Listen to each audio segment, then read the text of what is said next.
ನಮಸ್ತೆ viewers, welcome to my channel. ಎಲ್ಲರೂ ಹೇಗಿದ್ದೀರಾ? ಚೆನ್ನಾಗಿದ್ದೀರಾ ಅಂತ ಭಾವಿಸ್ತೀನಿ. ಇವತ್ತಿನ ರೆಸಿಪಿ ಫ್ರೈಡ್ ರೈಸ್.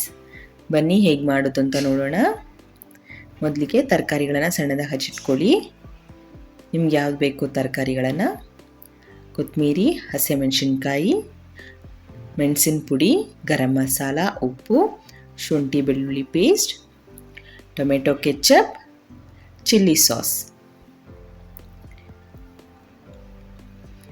ಈಗ ಪ್ಯಾನಲ್ಲಿ ಎಣ್ಣೆ ಬಿಸಿ ಮಾಡಿ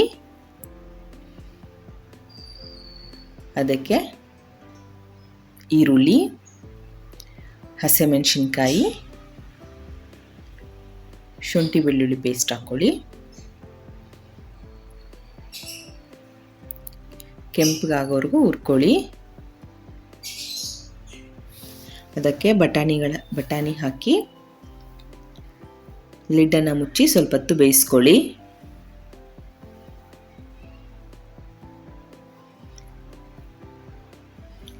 ಈಗ ಇದಕ್ಕೆ ಸಣ್ಣದಾಗಿ ಹಚ್ಚಿಟ್ಕೊಂಡಿರೋ ತರಕಾರಿಗಳನ್ನು ಹಾಕೋತಿದ್ದೀವಿ. ನಿಮ್ಗೆ ಯಾವ ತರಕಾರಿ ಇಷ್ಟ ಆಗುತ್ತೋ ಅದನ್ನು ನೀವು ಹಾಕೋಬೋದು. ಎಲೆಕೋಸು, ಕ್ಯಾರೆಟು, ಬೀನ್ಸು, ಕ್ಯಾಪ್ಸಿಕಮ್ ನಾವು ಯೂಸ್ ಮಾಡಿದ್ದೀವಿ. ನೀವು ಸ್ಪ್ರಿಂಗ್ ಆನಿಯನ್ ಆ ಥರ ನಿಮಗೆ ಇಷ್ಟ ಆಗೋ ತರಕಾರಿಗಳನ್ನು ನೀವು ಹಾಕೋಬೋದು. ಇದಕ್ಕೆ ಎಗ್ಗನ್ನು ಕೂಡ ಹಾಕಿ ಮಾಡ್ತಾರೆ, ಅದು ಕೂಡ ತುಂಬ ಚೆನ್ನಾಗಿರುತ್ತೆ. ನಾನು ಅದಕ್ಕೆ ಕೂಡ ರೆಸಿಪಿನ ಹಾಕ್ತೀನಿ. ಸ್ವಲ್ಪ ಉಪ್ಪನ್ನು ಹಾಕಿ ಲಿಡ್ಡನ್ನು ಮುಚ್ಕೊಂಡು ಬೇಯಿಸ್ಕೋಬೇಕು ತರಕಾರಿನ. ಈಗ ತರಕಾರಿ ಎಲ್ಲ ಬೆಂದಿದೆ.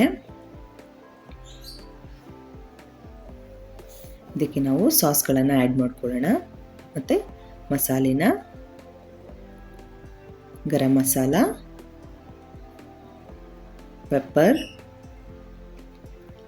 ಕಾಳುಮೆಣಸಿನ ಪುಡಿ, ಚಿಲ್ಲಿ ಸಾಸ್ ಮತ್ತು ಟೊಮೆಟೊ ಕೆಚಪ್.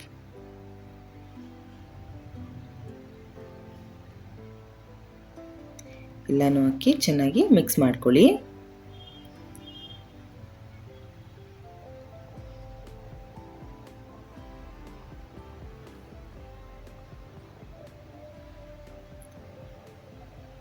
ನೀವು ಆಗಲೇ ಉಪ್ಪನ್ನು ಸ್ವಲ್ಪ ಹಾಕಿದೆ, ಈಗ ನೋಡಿಕೊಂಡು ಹಾಕ್ಕೊಳ್ಳಿ ಉಪ್ಪನ್ನು.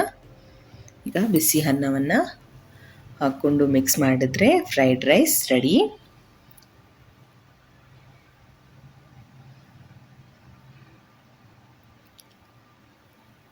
ಯಾರೆಲ್ಲ ಇನ್ನೂ ನಮ್ಮ ಚಾನಲ್ನ ಸಬ್ಸ್ಕ್ರೈಬ್ ಆಗಿಲ್ವೋ ಪ್ಲೀಸ್ ಸಬ್ಸ್ಕ್ರೈಬ್ ಮಾಡ್ಕೊಳ್ಳಿ. ಬೆಲ್ ಐಕಾನ್ನ ಕ್ಲಿಕ್ ಮಾಡಿ. ನಾವು ಹಾಕುವಂಥ ವೀಡಿಯೋಗಳ ನೋಟಿಫಿಕೇಷನ್ ನಿಮಗೆ ಬರುತ್ತೆ.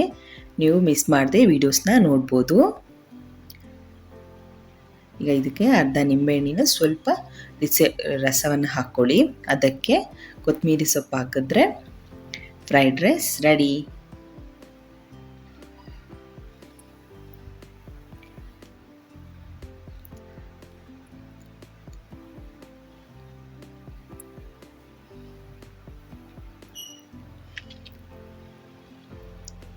ನೀವು ಫ್ರೈಡ್ ರೈಸ್ನ ಮನೆಯಲ್ಲಿ ಟ್ರೈ ಮಾಡಿ ಹೇಗೆ ಬಂತು ಅಂತ ಕಮೆಂಟಲ್ಲಿ ತಿಳಿಸಿ. ಕಲರ್ಫುಲ್ಲಾಗಿದೆ, ಮಕ್ಕಳಿಗೆ ತುಂಬ ಇಷ್ಟ ಆಗುತ್ತೆ. ಎಲ್ಲ ತರಕಾರಿನೂ ಇಷ್ಟಪಟ್ಟು ತಿಂತಾರೆ. ಆಗ ನೀವು ಮಕ್ಕಳಿಗೆ ಮಾಡಿಕೊಡಿ ಮನೆಯಲ್ಲಿ. ವಿಡಿಯೋ ನಿಮಗೆ ಇಷ್ಟ ಆಗಿದರೆ ಪ್ಲೀಸ್ ಲೈಕ್, ಶೇರ್, ಸಬ್ಸ್ಕ್ರೈಬ್ ಮಾಡ್ಕೊಳ್ಳಿ. Thank you.